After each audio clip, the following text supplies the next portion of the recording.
KPU mengejar target rekapitulasi penghitungan suara agar tuntas 22 Mei. Bagaimana strategi yang harus dilakukan agar penetapan hasil pemilu tepat waktu?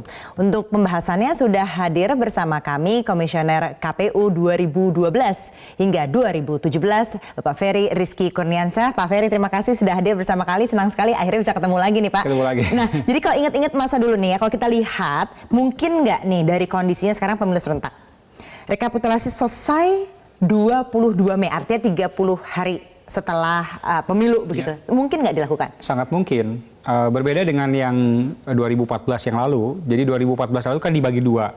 Ada pemilu legislatif dan ada pilpres. Ya. Pemilu legislatifnya kita dikasih tenggat waktu 30 hari. Kalau sampai 30 hari tidak menyelesaikan, maka itu sudah pidana, kan seperti itu. Itu ada dalam ketentuan. Dan untuk proses pilpresnya kan tidak ada halangan. Jadi itu proses penghitungannya cepat sekali di pilpres seperti itu. Tapi kan dibagi dua waktu itu. Enggak dibagi dua. Dibagi dua itu maksudnya dalam konteks di bulan April dan di bulan Juli seperti itu. Tapi kan kalau sekarang kan nggak digabung.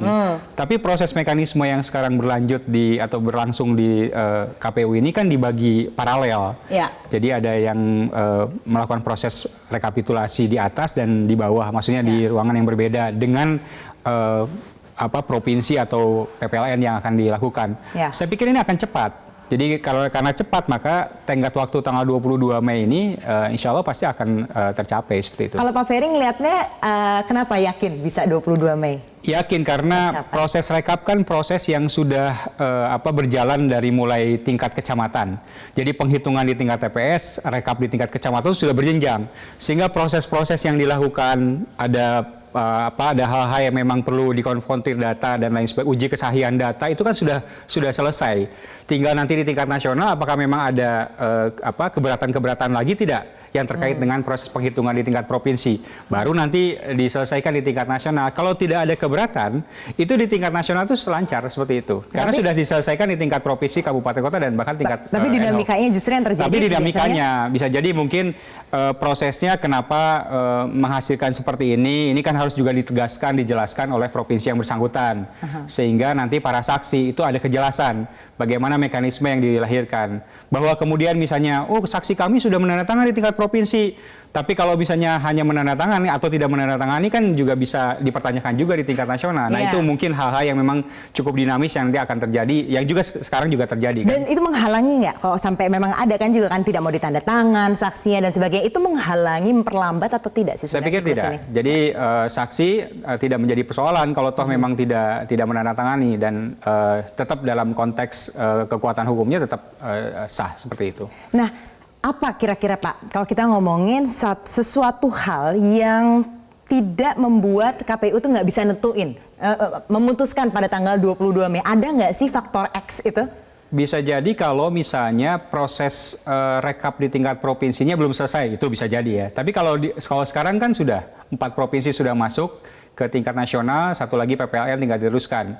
Atau misalnya ada hal-hal yang memang membuat proses di rekap itu ada gangguan-gangguan seperti itu. Itu gangguan juga bisa kayak apa tuh Pak? Kalau buat masyarakat publik yang nggak paham gitu loh sebenarnya apa yang terjadi. Mungkin misalnya ada 7 orang komisioner ini tidak bisa melakukan proses pleno secara simultan seperti itu bisa jadi dia terjadi. Oke. Tapi kalau berdasarkan dari kita lihat ini kan tadi tuh ada PPLN satu, kemudian 4 provinsi begitu. Ya. Itu kalau tadi diyakini justru bisa selesai. Kalau misalnya teknisnya dibagi dua, saya pikir akan selesai. Bisa jadi hari ini atau enggak paling telat besok misalnya seperti itu. Oke, dan itu sebenarnya bolehkah diumumkan memang sebelum 22 Mei? Dalam KPU yang ada itu range-nya 25 April sampai dengan 22 Mei. Jadi tidak dipatok tanggal 22 Mei itu harus konteks pengumuman. Kalau memang selesainya cepat, kalau membaca aturan yang dibuat oleh KPU itu kan sudah bisa ditentukan. Sama halnya misalnya dengan PPK, dengan kabupaten, kota atau provinsi. Kalau sebelumnya sudah selesai kan langsung bisa ditindaklanjuti di tingkat atasnya seperti itu. Faktor-faktor apa yang kalau misalnya Bapak karena punya pengalaman di KPU kan ini ya, misalnya untuk bisa siap untuk mengumumkan dari tenggat waktu yang sudah ditargetkan begitu, faktor apa yang bisa dilakukan membuat ini bisa dilakukan diumumkan lebih cepat? Proses hasil rekap itu kan nanti diakumulasikan dalam sebuah berita acara. dan itu nanti ada salinan form DD. Kalau di KPU itu form DD yang memang harus ditindaklanjuti. Nah, itu harus diteliti ulang. Jangan sampai nanti ada problem, sesuatu yang disampaikan nanti di rekapitulasi, di pleno rekapitulasinya, ternyata nanti ketika pas waktu pendatanganan itu ada beda. Nah, itu yang harus diteliti secara seksama, betul-betul dicermati, jangan sampai nanti ada perbedaan lagi. Kalau ada perbedaan, semua komisionernya nih ya? Oleh semua komisioner, karena nanti akan menandatangani kan semua komisioner beserta saksi. Dan tidak hanya Pilpres, tapi pemilu legislatif pun nanti akan ditandatangani, dan itu harus betul-betul dicermati secara sesama oleh teman-teman di penyelenggara. Termasuk oleh Bawaslu. Bawaslu juga kan pasti memonitor nih. Jangan sampai kan terjadi nih beberapa kasus di daerah ketika proses plenonya selesai, sah semua, tidak ada problem apapun. Nah, ketika naik untuk proses penandatanganan ada perubahan. Nah, itu terjadi. Kang Ferry, tadi kita lihat ini dari yang masih dihitung tadi Papua juga termasuk. Kalau nggak salah dulu waktu 2014 ini juga sempat lama begitu kan, salah satu provinsi ini terutama Sumatera Utara pada waktu itu. Dan itu, sekarang juga jumlahnya juga berdekatan nih kalau tadi kita dengarkan kan. Jadi Papua, Sumatera Utara, Maluku Utara pada waktu itu memang problem. Tapi sekarang kan tinggal tiga atau 2 lagi yang memang berproblem. Dan itu sama, ada Sumatera Utara, ada Papua yang memang dinamikanya cukup tinggi. Terutama kalau dulu itu kasus Nia Selatan yang memang turbulence di sananya cukup tinggi. Tapi mudah-mudahan sekarang sudah bisa teratasi. Tadi kan kita lihat kalau dari untuk pilpresnya itu memang ada nota keberatan dan sebagainya, tapi untuk pileg, apakah memang pilegnya lebih alot ketika proses? Kalau saya melihat dari awal rekapitulasi sampai dengan sekarang, yang memang alot itu tidak di pilpres. Jadi proses pilpres yang dikemukakan oleh provinsi-provinsi itu berjalan lancar ya, walaupun saya yakin pasti banyak hal yang memang perlu dikonfrontir di forum pleno itu sendiri. Tapi yang memang mencolok di situ adalah soal pemilu legislatif. Dan selalu kayak gitu? Dan selalu seperti itu. Dulu pun seperti itu sama. Jadi karena banyak hal-hal yang memang terkait dengan soal pencalegannya di sana. Jadi banyak data-data yang perlu dikonfirmasi lebih lanjut, diuji lagi, apakah memang benar ini datanya seperti itu, ataukah memang ada problem di data di tingkat provinsi dan tingkat kabupaten kota itu berbeda dengan data di tingkat kecamatan seperti itu. Itu juga muncul, dan kebanyakan itu di pemilu legislatif atau di pencalegan di DPR, DPRD provinsi dan kabupaten kota. Jadi akhirnya karena belum selesai di tingkat kecamatan sampai ke provinsi, akhirnya dibahas lagi justru di pusat. Itu yang memperlamanya, memang seperti itu. Dan itu juga yang terjadi kan sebenarnya saat ini. Walaupun sekarang relatif lebih smooth ya prosesnya.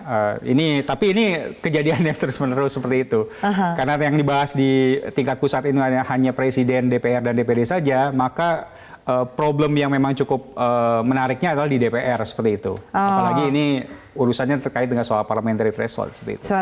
Baik. Nah, kemudian juga kalau misalnya KPU ini dari pengalamannya Kang Ferry waktu itu, kita ingat kan sempat rame tuh sampai tengah malam, yakin nggak nih bisa tepat waktu sebagainya. Waktu itu tuh sebenarnya gimana sih kok bisa alot banget? Yang terakhir yang memang kita bahas itu Sumatera Utara. Itu memang banyak hal yang memang perlu dikonfirmasi lebih lanjut, terutama adu data kan. Apakah data yang memang di tingkat provinsi sama nggak dengan data yang dipunyai oleh para saksi. Itu yang luar biasa. Bahkan kami kan di warning kalau tidak mencapai pukul 12 malam hari ke-30, maka kita siap-siap dipidanakan. Itu memang nggak akan terlupakan lah terkait dengan soal itu. Tapi alhamdulillah 10 menit, 20 menit sebelum acara selesai atau jam 12 itu sudah selesai. Sebenarnya kalau dari KPU sendiri punya strategi nggak sih supaya, kan karena di sini ada saksi, ya kan, ada saksi dari beberapa partai pada saat itu juga, supaya cepat tepat waktu dan semua happy gitu di situ. Kalau kita nggak ada strategi khusus, yang pasti kan forum rekapitulasi ini harus terbuka, harus mengakomodir berbagai kepentingan, terutama yang terkait dengan soal data-data yang ada, yang harus dikonfirmasi dan dikonfrontir itu, dan itu menjadi hal yang sangat penting sehingga kita mengalir saja prosesnya. Dan ini juga saya pikir harus ditunjukkan seperti itu. Jadi jangan sampai karena faktor tenggat waktu itu harus dipercepat. Walaupun tetap kita juga harus memperhatikan durasi waktu yang memang disediakan dalam ketentuan undang-undang seperti itu.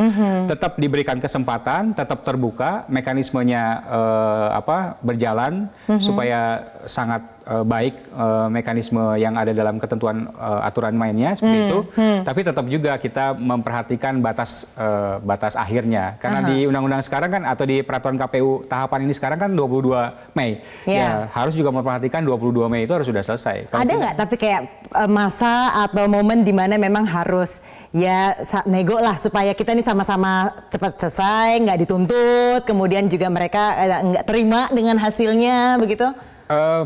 Kalau pengalaman sih tidak ada. Nah, saya yakin sekarang juga tidak ada. Jadi tetap aja apapun, karena ini kan forum mulia nih. Karena ini forum yang sangat konstitusional, yang terkait dengan aktivitas daulat rakyat. Inilah data yang memang harus dikonfirmasi lebih lanjut. Jadi di luar situ kan non elektoral. Inilah yang memang betul-betul elektoral. Jadi kalau misalnya ada data-data yang keluar konteks yang tidak sama dengan saksi dan para pihak yang lain, itu harus dikonfirmasinya melalui forum rekapitulasi ini secara berjenjang sampai dengan tingkat nasional. Ini yang memang perlu menjadi perhatian kita semua. Karena disitulah inti dari mekanisme proses elektoral yang dilakukan oleh penyelenggaraan pemilu sekarang. Dan terbuka juga. Dan terbuka. Bahkan kan KPU membuat sandingannya, yaitu sistem informasi penghitungan suara Situng, sehingga secara terbuka masyarakat bisa lihat pergerakan real count-nya.